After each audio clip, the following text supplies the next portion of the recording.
Seja bem-vinda, seja bem-vindo a mais um programa, mais um episódio do meu podcast.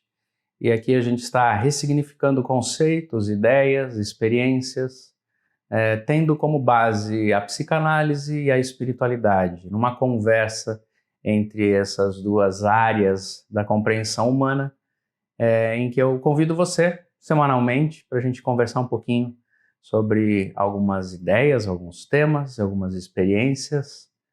E é muito bom ter você aqui, é muito bom receber seus feedbacks, seus retornos, quando você escreve, comenta, entra em contato de alguma forma, me conta como tem sido sua experiência, tudo isso é muito bacana para que a gente expanda esse contato para além das mídias sociais. Você vai me encontrar aqui nas redes sociais, todas elas, Alexandre Robles, no Spotify, no Deezer, neste canal de podcast. Você vai me encontrar, além de poder ter acesso a todo o conteúdo, você também pode falar comigo, fazer contato, e eu estou à sua disposição. Eu sou um psicanalista, dedico o meu tempo à clínica e pode contar comigo se você assim desejar. Hoje eu queria conversar com vocês sobre a raiva, o que é a raiva, qual é o seu processo, como ela se dá, como ela se realiza dentro de nós. Essa ira que nos toma de vez em quando, esta raiva que produz os excessos em nós. O que ela é? Ela é nossa amiga. Essa é a primeira afirmação que eu quero fazer para você. Ela é muito necessária para a nossa saúde. A raiva é nossa amiga porque ela nos leva a compreender coisas mais profundas dentro de nós. Ela é um sintoma. Todo sintoma é um aliado à busca da saúde. A gente não consegue ter saúde se não tiver os sintomas do que está adoecendo em nós. A raiva é isso, ela é um sintoma. Ela é um sinal de que alguma coisa não está certo, de que alguma coisa está funcionando de modo errado dentro de nós. Ela é um sintoma de um adoecimento emocional mais complexo, por exemplo. Então, ela pode ser um sintoma de uma impotência que nós vivemos diante da vida. Quando nós não estamos nos sentindo capazes, quando não temos liberdade, quando estamos sentindo cerceados, quando não sentimos que temos a potência para realizar alguma coisa, para reagir de modo adequado a alguma situação, enfim, a impotência, ela tem na raiva um sintoma muito importante. A gente pode ficar com raiva porque não está sentindo que é capaz ou que é possível realizar aquilo. A gente pode estar com raiva porque sente-se preso, cerceado, impedido por alguém, por alguma experiência, por alguma realidade, de realizar o que tem que realizar. A impotência é um adoecimento que sintomatiza na raiva. Muitas vezes a gente está com raiva só porque está se sentindo impotente. Outras vezes a gente tem raiva porque tem medo. O medo é grande produtor desse sintoma de raiva. Quando a gente tem medo de não ser ouvido, medo de não ser aceito, medo de ser rejeitado, quando a gente tem medo de ser agredido, violentado, quando a gente tem medo, e um medo mais profundo, que vem das nossas histórias e nossas origens, e é um medo que cria o sintoma da raiva. Então a gente às vezes vê uma pessoa embrutecida, raivosa, briguenta, que se expressa de modo raivoso, que parece estar fazendo isso porque se sente muito forte e poderosa, mas na verdade ela tem essa raiva porque ela se sente com medo. Quanto maior o medo, maior a necessidade da raiva, maior o sintoma de raiva. A gente pode ter raiva e ter a raiva como sintoma por ausências, por faltas. Aquilo que falta em mim é tão profundo e já falta há tanto tempo Eu não consigo encontrar satisfação para aquilo que me falta, para o vazio que eu carrego. E isso acaba criando um sintoma de raiva. Uma raiva por não ter, uma raiva por sentir-me desprestigiado, por sentir-me desvalorizado, por sentir-me roubado. É a raiva por não ter.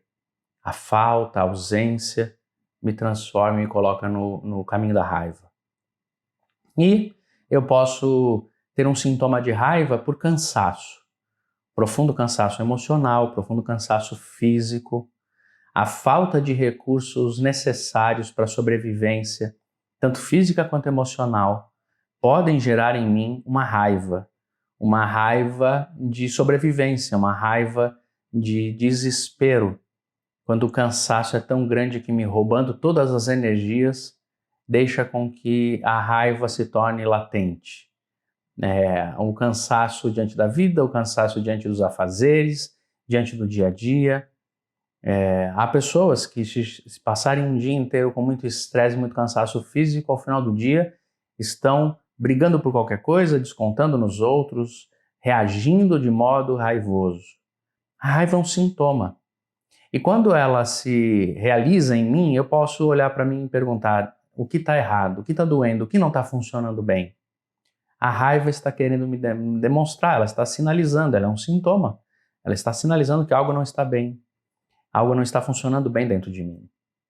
Como sintoma, ela pode expressar, demonstrar algo que falta há bastante tempo na minha vida.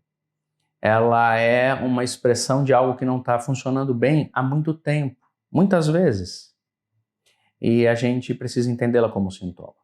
O problema é que muitas vezes a gente entende a raiva como um pecado, como um problema moral.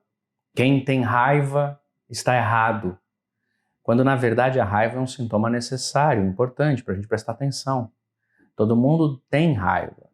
Nem todo mundo expressa a sua raiva do mesmo jeito. Mas todo mundo a tem e de alguma forma ela quer se expressar. E quando a gente trata a raiva como um problema moral, a gente fica bravo por ter raiva, ao invés de olhar para ela e dizer: o que está errado em mim? O que precisa ser atendido? O que eu preciso observar com mais atenção? Eu então fico bravo com a raiva e eu me defendo da raiva, tento me defender da raiva. E isso só piora a situação. É como ficar bravo por sentir dor, ao invés de tentar entender o que está fisicamente causando aquela dor em mim. Não adianta só tratar a dor. A dor recebe um analgésico imediato, mas ela não resolve o problema. A analgesia não resolve o problema, só alivia o sintoma.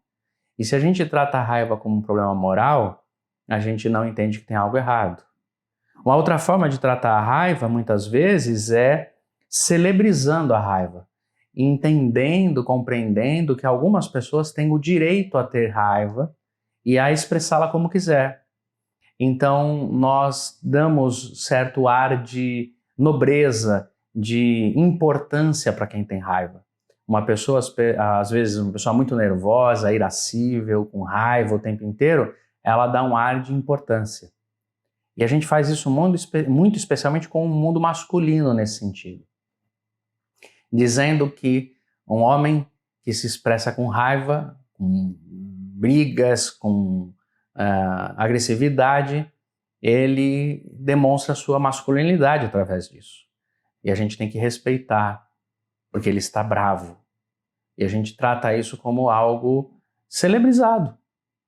A raiva acaba se tornando uma expressão de importância. As mulheres, muitas vezes, sobrecarregadas, assumindo um papel feminino de muitas tarefas, de muitos pesos na vida, e quando estouram em raiva, a gente muitas vezes olha para isso e diz que ela está fora do controle.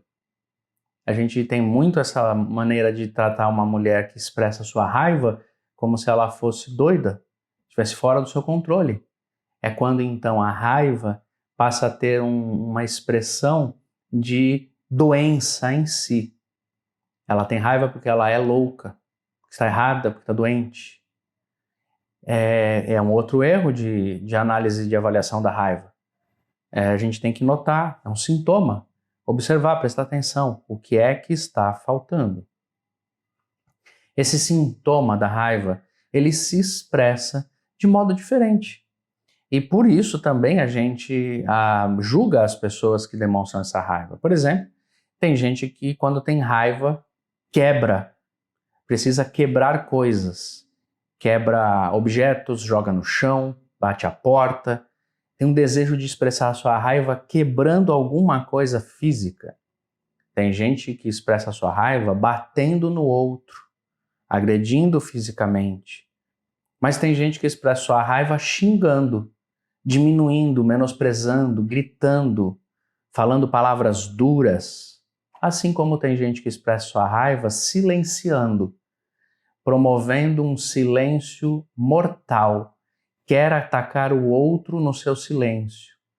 É uma maneira de expressar raiva também. A gente acha que muitas vezes uma pessoa que tem raiva é só a que grita, mas aqui também se silencia de modo amargurado e raivoso, ela está expressando a sua raiva, ela quer atingir o outro desse jeito. Tem gente que expressa a sua raiva em desespero, em choros compulsivos, em expressões escandalosas de dor, que quer chamar atenção para algo que está acontecendo dentro de si e entende que o caminho de fazer isso é chorando, se expressando com uma gritaria de autocomiseração, de vitimização, demonstrando a sua fragilidade e dizendo e pedindo a atenção do mundo inteiro, porque isso é um sinal de uma raiva que foi contida e que precisa ser expressada. Assim como tem gente que expressa a sua raiva na automutilação. Se destrói, se agride, faz mal a si mesmo, ao seu corpo, às suas emoções, à sua maneira de pensar e agir, mutila seu corpo, agride o seu próprio corpo, se machuca, se coloca em situações danosas a si próprio. A raiva o leva a querer a autodestruição. São expressões de raiva que nem sempre a gente avalia e analisa dessa forma, mas que são sintoma de que algo não está funcionando e a gente precisa expressar de uma maneira raivosa para que alguma coisa aconteça. Essas expressões, elas seguem muito padrões que a gente viveu na infância. Se a gente viu na nossa casa as pessoas tratando suas raivas através de xingamentos, é natural que a gente também faça isso. Se a gente viu as pessoas quebrando coisas, é natural que a gente também tenha essa tendência. Se a gente viu as pessoas batendo umas nas outras, entre casais, batendo muito nos filhos, descontando sua raiva naquilo que chama de disciplina, a gente bate nas crianças muitas vezes, não porque está pensando em disciplinar, mas porque tem raiva. E então isso é uma violência, é uma agressão. Essas relações todas humanas que nós vivemos em família, elas geram em nós um padrão de extravasamento dessa raiva, um padrão de expressão dessa raiva. E aí então ela se estabelece também dentro de nós. A gente às vezes também, por consciência mínima de que aquele padrão familiar nos fez mal, tenta fazer o caminho oposto para poder lidar com a raiva. Então, se eu tive um ambiente onde as pessoas gritavam, batiam, quebravam, brigavam, pode ser que eu, não querendo cumprir aquele padrão que eu aprendi, eu vá para o outro polo, eu me silencie, eu chore, eu me destrua, porque eu não quero ter o comportamento que eu vi os meus pais, os meus irmãos, os meus familiares tendo para lidar com a raiva. Então eu vou lidar com a raiva de um jeito oposto. Fato é que a gente precisa primeiro entender que a raiva é uma amiga, é um sintoma, e compreender que a gente expressa essa raiva a partir de um condicionamento, de um aprendizado, de uma cultura, de um jeito, e que cada um expressa do seu jeito. Então a gente tem que tomar cuidado quando julga os outros na sua expressão de raiva, porque tão danoso quanto xingar é aquele que silencia de modo punitivo. A gente precisa tomar esses cuidados todos. A nossa expressão de raiva, que é o sintoma, tem que ser tratado com uma elaboração mais cuidadosa. O que a gente faz com isso? Bom, se há um sintoma, a gente tem que investigar o que é que está faltando, o que está errado, o que está machucado, o que está quebrado, o que está em mau funcionamento. A raiva é um sintoma que exige uma investigação. Quando a gente passa períodos longos de raiva, quando a gente passa períodos ou quando alguma coisa específica nos causa muita raiva e a gente não sabe lidar com isso, a gente precisa procurar um caminho de investigação, um caminho terapêutico de investigação, um caminho de autoconhecimento e autoobservação, um caminho de disposição mental para encontrar o foco do adoecimento e não apenas lutar contra os sintomas. É óbvio, se existe um sintoma, então é necessário fazer uma investigação, fazer uma terapia, fazer processo de autoconhecimento, de espiritualidade, seja qual for o seu caminho, mas tentar entender por que eu reajo assim. Porque reagir desse jeito não é o certo, não é o melhor, isso é um sintoma de uma doença. Então, por que é que eu estou passando por isso? Por que é que eu estou reagindo assim? Eu preciso procurar ajuda. Eu preciso entender que a raiva não é minha inimiga, mas também não é o meu direito adquirido na vida. Agir com raiva, responder com raiva. Não é. Eu preciso investigar para saber qual é a fonte da minha raiva. Por que é que isso me incomoda tanto? E eu preciso lidar com essa raiva de um jeito a dar vazão a ela. Porque todas as emoções, assim como a raiva, que são sintomas dentro de nós, eles precisam criar e viver e se realizar dentro de nós como um ciclo. Elas precisam ser reconhecidas, elaboradas e então extravasadas. Precisam sair de nós. Precisam sair de nós. E há muitas formas de fazer isso. A mais importante é a da investigação, de avaliação terapêutica, entender qual é a origem. Mas também é muito importante que a gente cuide do próprio corpo. Fazer exercício físico, cuidar da alimentação, extravasar essa energia que vai entrando em nós e vai se condensando em nós para que ela não gere explosões de raiva. Gastar energia através de exercício físico, por exemplo. Dar vazão, extravasar, para que todo o processo de raiva tenha por onde sair. Outra coisa muito importante, trabalhar com a necessidade de colocar limites nas relações.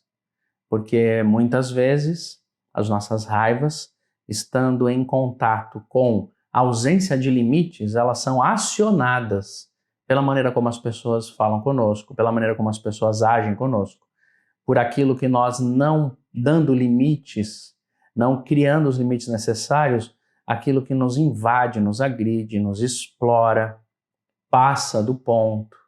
E, obviamente, vai ser um gatilho muito grande para a raiva. A gente precisa verificar se os limites estão estabelecidos, se a gente está conseguindo comunicar para as pessoas o que a gente pode, o que não pode, até onde elas podem ir, o que dói, o que não dói, o que elas estão fazendo para gerar em nós um gatilho. As convivências humanas, elas são muito propícias para que gatilhos sejam acionados em nós. Então, se algo na vida me machuca e na minha relação, aquilo que a pessoa faz está me machucando, uma hora eu vou estourar. Se aquilo que tanto me falta na vida continua me faltando na relação que eu tenho, uma hora isso vai estourar. A gente tem gatilhos por causa das relações. Por isso que é muito importante colocar limites. Até aqui você pode entrar, até aqui eu posso ir, eu posso te dar isso, mas não posso te dar aquilo. Limites são importantes para que a gente dê vazão, para que a raiva não se contenha, para que ela não se condense dentro de nós até o ponto de estourar. E é muito importante a gente ter a capacidade de conversar, inclusive enfrentar conflitos e confrontos de uma maneira adequada, que nos ajude a expressar o que precisamos, falar o que precisamos, ser ouvidos, expressar nossas emoções de uma maneira que não deixe com que a raiva silente produza em nós essa explosão, essa dinamite. A gente precisa poder conversar de modo franco e honesto. A gente precisa poder falar e saber que foi ouvido.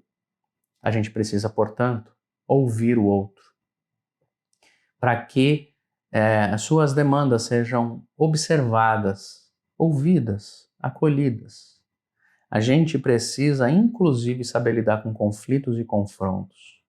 Quando discordamos, quando não nos entendemos, nós precisamos aprender uma comunicação não violenta. Por exemplo, existem hoje muitas expressões, formas, modelos, fórmulas, estratégias para produzir aquilo que se chama de comunicação não violenta, que é a capacidade de poder falar, sustentar o que se pensa, manter-se digno, respeitar o outro, de uma forma a não eliminar ou não desprezar os confrontos e os conflitos, mas a elaborá-los de uma maneira que todo mundo possa ser ouvido e possa ser acolhido e que as demandas sejam tratadas e elaboradas.